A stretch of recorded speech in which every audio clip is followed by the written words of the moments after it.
Hello, kumusta uli? Yan, nandito na naman tayo. So ngayon, ibang chord progression na naman ang gagawin natin.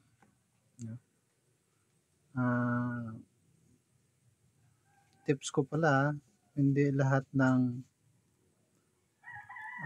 chords progression ay nagsisimula dun sa K.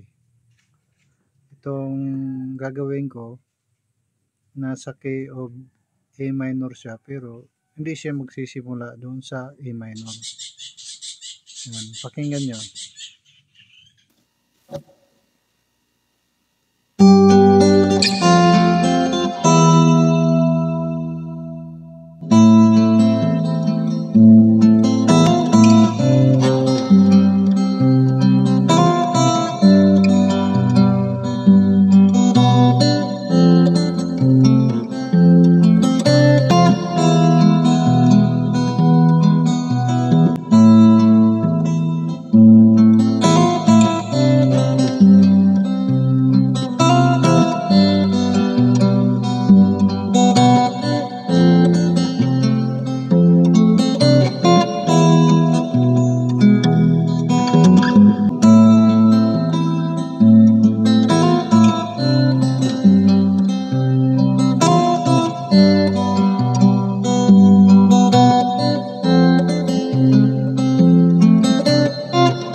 Ayun, yan, sana nagustuhan nyo, yung ganyang klase ng kalabit doon sa sa tutorial ko, may mga lesson ako doon para sa members only.